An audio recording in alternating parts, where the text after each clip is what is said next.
Imagine holding a glass of water for an entire day until your arm goes numb. The weight of the water never changes, but the longer you hold it, the more it hurts. Most of us are living our lives in this exact state of unnecessary pain, forgetting that peace is just one decision away. What if the thing exhausting you isn't actually that heavy? What if the stress that keeps draining your energy, the messages, the expectations, the pressure, the constant mental noise, is just a glass of water? Not heavy enough to destroy you in a minute. But if you hold it all day, it can make your whole life shake. And that's exactly why so many people in 2026 feel tired before the day even begins. You know this feeling. You wake up, and before your feet even touch the floor, your mind is already carrying something. A conversation you need to have, a bill you need to pay, a person you're trying not to disappoint, a future you're trying to control. You check one notification, then another, and suddenly your body is in your room, but your mind is everywhere else. At work, in yesterday's mistake, in tomorrow's fear, in someone else's opinion, in a text you still haven't answered. And the strangest part? Most of these things don't look serious on their own. It's just one email, one awkward silence, one family problem, one expectation, one small anxiety, but then you carry that one thing for hours, then days, then weeks, and after a while, you don't even notice you're carrying it anymore. You just call it your personality. You say, "This is just how I am. I'm just stressed. I'm just always tired. I'm just overthinking." But maybe you're not weak. Maybe you're not broken. Maybe you're just still holding the glass. But this problem isn't new. Long before screens, before inboxes, before algorithms learned how to compete for human attention, a teacher once asked a room full of students a very simple question. He lifted a glass of water and said, "How heavy is this?" The students guessed. 8 ounces. 12 ounces. Maybe a pound. The teacher smiled, and then he said something they never forgot. The absolute weight doesn't matter. It depends on how long I hold it. At first, the glass felt light. His arm was steady. His hand was calm. The students watched without concern. A minute passed, then 5, then 10, and slowly something changed. The glass did not get heavier, but his arm did. His shoulder tightened. His wrist stiffened. His muscles began to tremble.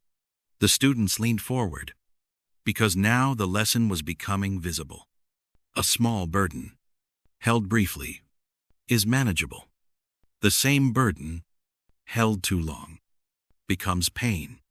A little longer, and pain becomes strain.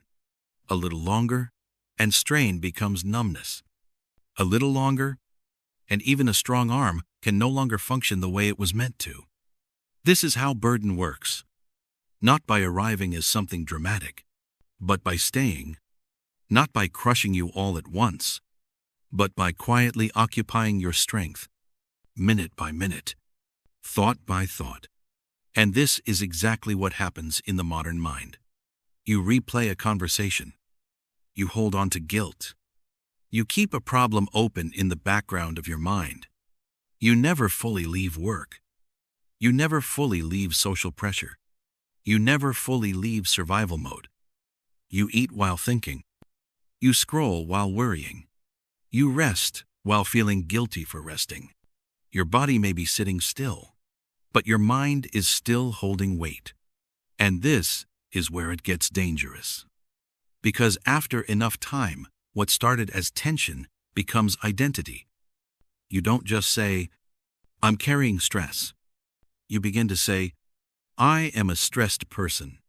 You don't just carry responsibility. You become the one who carries everyone. The reliable one. The strong one. the fixer, the one who never puts anything down. And people praise you for it. But praise cannot heal exhaustion. But before he put the glass down, there's something important you need to understand. The mind works like the hand. It can hold a thought. It can solve a problem. It can carry a responsibility, but the mind was never designed to grip everything continuously. It needs rhythm, focus, release, focus, release. That is how clarity survives. Without release, even small concerns begin to distort your thinking. You become emotionally noisy. Little things feel bigger. Simple choices feel heavier. Creative ideas stop coming. Patience gets shorter. Your inner world becomes crowded.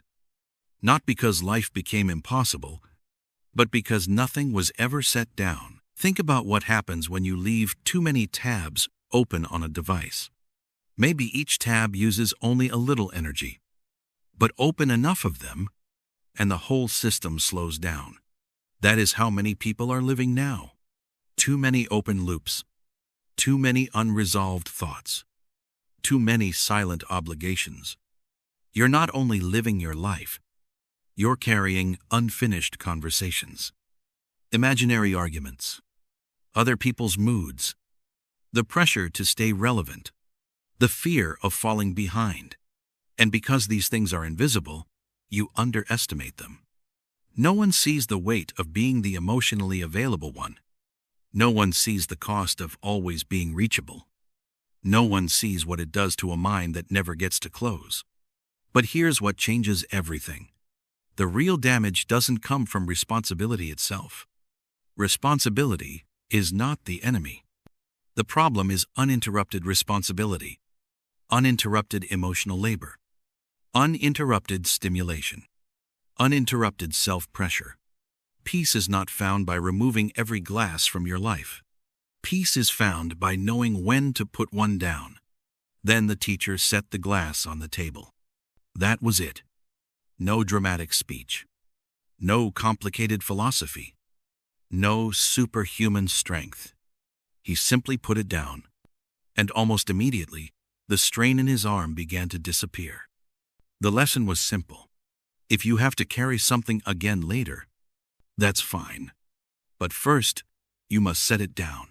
Because rest is not a reward for finishing life. It is a requirement for continuing it. This is the art of conscious release. Not once, not someday, daily, maybe several times a day. In Zen, letting go is not a miracle moment. It is a practice, a decision, a rhythm, a return. So what does that look like in real life? It looks like shelf-loading your mind. When work is done, place it on the shelf. Not in your bed. Not at your dinner table. Not in the middle of your chest at midnight. When a message can wait, let it wait. Not every vibration deserves access to your nervous system. When someone else is upset, remember, compassion does not mean internal adoption. You can care without carrying. You can love without absorbing. You can help without turning another person's storm into your identity. Try this. At the end of your workday, write down the one thing still pulling on your mind. Then write, "Not now, tomorrow." That is shelf loading. Put your phone in another room for 20 minutes. Let your mind hear its own voice again. Step outside without audio. No podcast, no music, no scrolling. Just space. Before sleep, ask yourself, what am I still holding that does not need me right now? And then answer honestly. Because strength is not proven by how much you can hold. Strength is proven by how wisely you release. Maybe that's why you've felt so heavy lately. Not because your life is impossible. Not because you are failing. Not because you're less capable than everyone else. Maybe you've just been holding too much. For too long. Maybe you were never meant to carry every conversation into the next hour. Every pressure into the night. Every fear into tomorrow. Maybe the exhaustion you call weakness is really an overdue signal, a quiet message from your mind. Please, set something down, not forever, just long enough to feel your own strength return. Because clarity comes back, breath comes back, patience comes back, creativity comes back. When the hand opens, life flows again. So today, ask yourself, what glass am I still holding? A relationship? A regret? A role I've outgrown? An expectation that was never mine to carry? Look at your life honestly. Not every burden must be solved today, but some burdens must be set down today. Because true peace is not the absence of responsibility. It is the space between responsibilities, the stillness between efforts, the recovery that makes endurance possible. If you want long-term resilience, protect your recovery like it is sacred. And the next time life feels unbearably heavy, remember this. It may not be the weight that's breaking you. It may be the holding. So set it down. Strength returns in the release. If this message found you at the right time, leave a comment saying, "I'm setting it down." Share this with someone who has been carrying too much of weight in silence. Finally, subscribe to the channel for more such videos to overcome the weight of overthinking.